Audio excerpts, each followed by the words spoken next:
morning guys. So dito po ako ngayon sa napaka memorable na place po para sa akin. Ito po kasi yung lugar kung saan ako lumaki. Ayan. Ito po, papakita ko sa inyo. Ito yung lumang bahay namin. Dito ako lumaki. Dito ako nag-iisip. Ayun nga po, nakakalungkot po na dumating sa time na nawala sa amin itong bahay na to. So ipapasyal ko po kayo dito sa bahay namin, dati naming bahay. So ito po yung pinaka entrance ng bahay namin dati dyan. Yan. And then ayun, dyan may tanim ng puno po siya ngayon dyan. And then nung medyo tumanda na kami, medyo nagkaedad na kami dito, na nilipat dito yung ano namin para kitang kita yung view. Look, at saka yung sikat ng araw, at saka sinasikat yung araw, para maganda yung view namin. Yan. So nilipat dito. So nung nagbinata na ako, dito na nilipat. So ito yung pinaka terrace namin dati. Yan. Dito po kami lagi lalaro, naglalambitin sa bubong kasi po yan, dito po kami naglalaro, nagpuhulihan kami. Yan, dyan, dito sa lugar na to na maliit kami. And then dito naman po yung pinaka main entrance ng bahay namin. Yan. Pagpasok mo po dito, ito na po yung aming living area. Ito po, lugar na to. At ito, yan o, kung mapapasin nyo, yan o, kulay pula siya. Yan, napinturahan dati. At yun ang aming lagi dati linisan tong floor namin. Binubunot namin yan sumunod sa akin si Amel. Yan. At dito po yung kwarto namin, magkapatid. Tapos dito naman yung kwarto nila nanay at tatay. Ayan, dyan sa lugar na yan. So ayan, ito po yung aming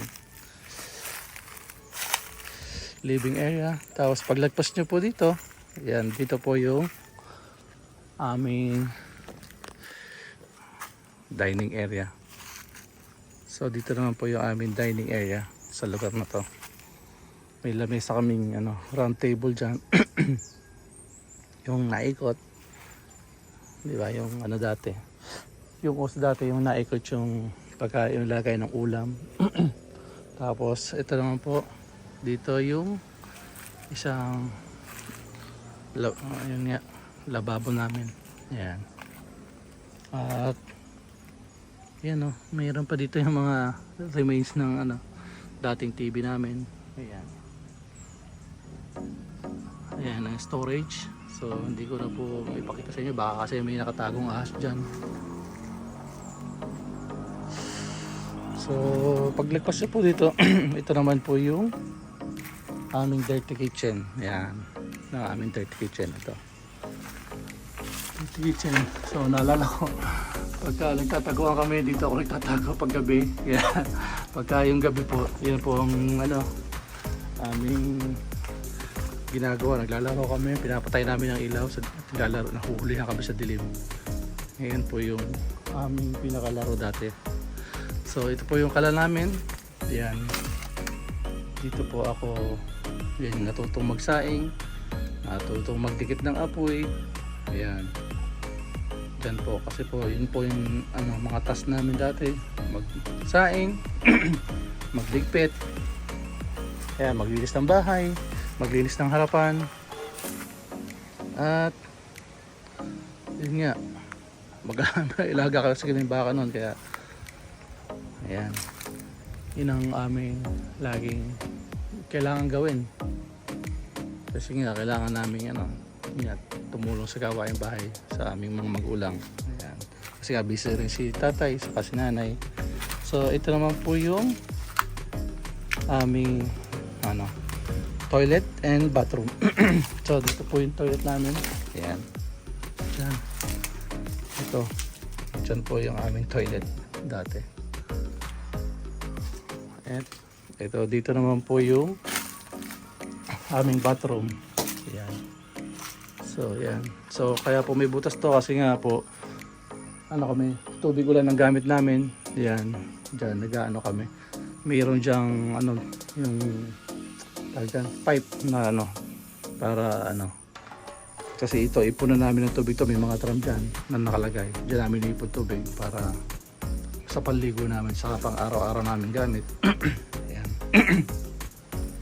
Yan po ang aming munting bahay.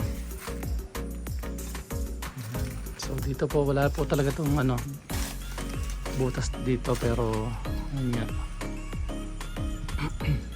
Dahil sa na-demolish kami, nagkaroon ng butas. Ayan. Ito po yung aming munting bahay. Dito po ako lumaki, dito po ako nagkaisip. Ayan. At maraming memories kami dito, family.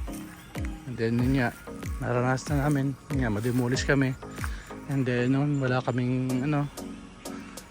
pa-support pa sa pagpapagawa ng bahay namin, kaya yun nga, tinayan ulit namin to. Tumira pa ulit kami dito at tumira kami sa ilalim ng tolda. Yan ay po yung mga karanasan ko po sa buhay na aming pinaglabanan. At ayun, sa awa ng Diyos ay aming nalagpasan. Yan.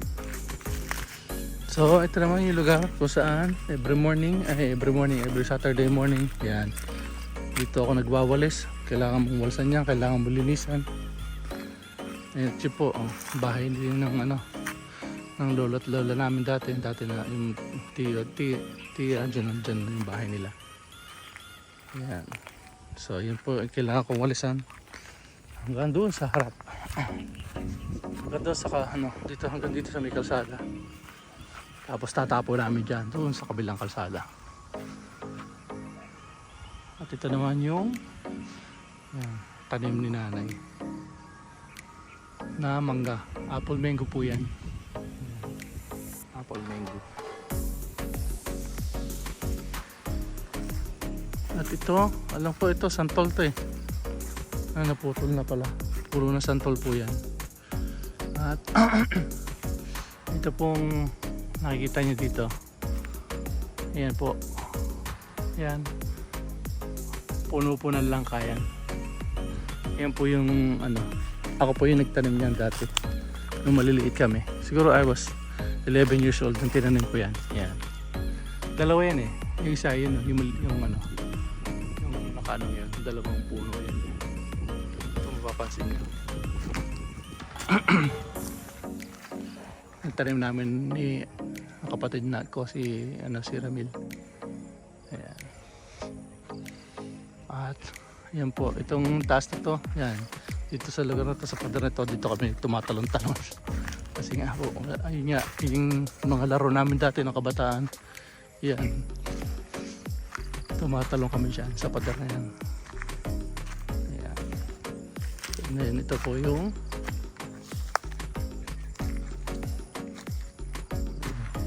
sa gilid ng bahay namin. Ito po yung garage namin. Kasi po dati meron kaming dalawang jeep. Ayan.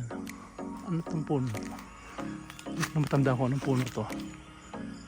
Malunggay pala to. Puno ng malunggay. Ayan. Guys, puno ng malunggay.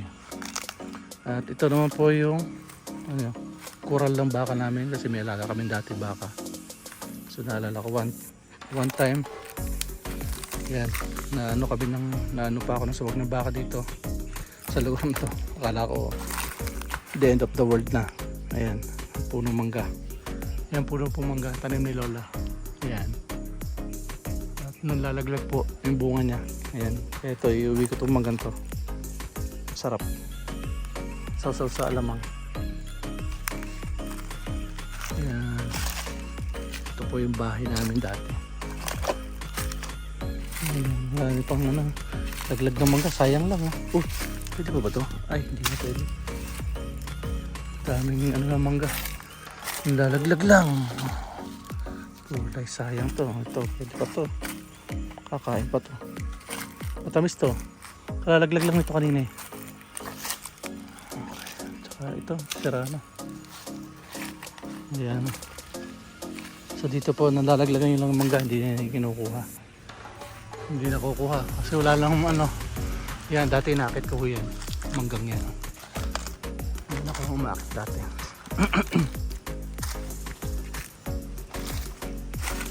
At yan, ito na sa likod na to. Dito yung bahay ni lola namin. Yan. Kasi ilang bahay din po kasi kami dito eh. Ilan ba kami dito? Isa, dalawa, tatlo, apat, lima, anim, pito. Pitong bahay po kami dito na demolish. Ayan. Ito yung lugar kung saan ako lumaki. Ito, akit tayo sa taas. Akit tayo dito. Akit tayo dito. Akit tayo dito kung makakakit tayo. Alright. Makati. Okay. Alright. Oh, matarik. Oh my God. Okay. Okay. Yan. So, ito pa yung isa po. Bahay ni Laweng to. Yung bahay po ng aming pinsan. Ito yung po yung puno ng mangga. Wala na yatang bunga. Nanlaglag na. Ayan. Masarap dito. Lamig. Malamig sa lugar na to. Ayan. Tuwa naman at nakabalik ulit ako dito. After long years. Kasi 12 years na po akong hindi nakaka-uwi. Ayan. Okay. Ito bahay ni Laweng dati. Ayan. Pag may mga assignment kami, dyan kami napunta. Gumagawa kami ng assignment. Tatlo kami magkaklase dati. Yan, bahay ni Laweng. At dito po sa lugar na to, dito naman ako nagpapalipad ng saranggola. So yun, ito. Ang dami mangga. Mangunguha po tayo ng mangga dyan. Mangunguha po tayo ng mangga. Yan, dito. Dito ako nagpapalipad ng saranggola dati. Punta doon. Yan. Diyan po yung People's Park. Makikita nyo dito yan, People's Park. Yan, dati hindi pa simentado pero simentado na. Doon. Ayan po yung mga nyug na inakit ko dati. Nangunguha ako ng buko dyan. Yan. Yun, doon ang People's Park. Nature dito talaga namin. Yan, hindi malagang lahat pa.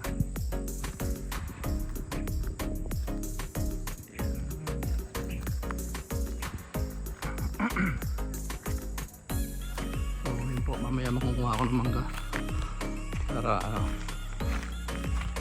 masarap po kasi sausaw sa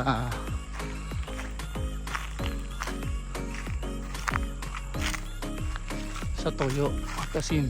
Yan o. Dami pa niyang bunga. Wala nangunguha. Napakadaming bunga.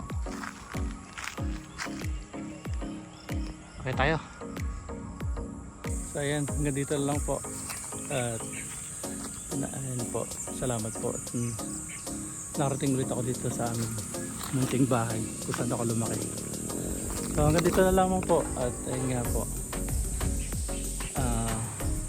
Lagi natin isa-isip na huwag tayong susuko sa mga pangarap natin sa buhay. Thank you. Bye-bye.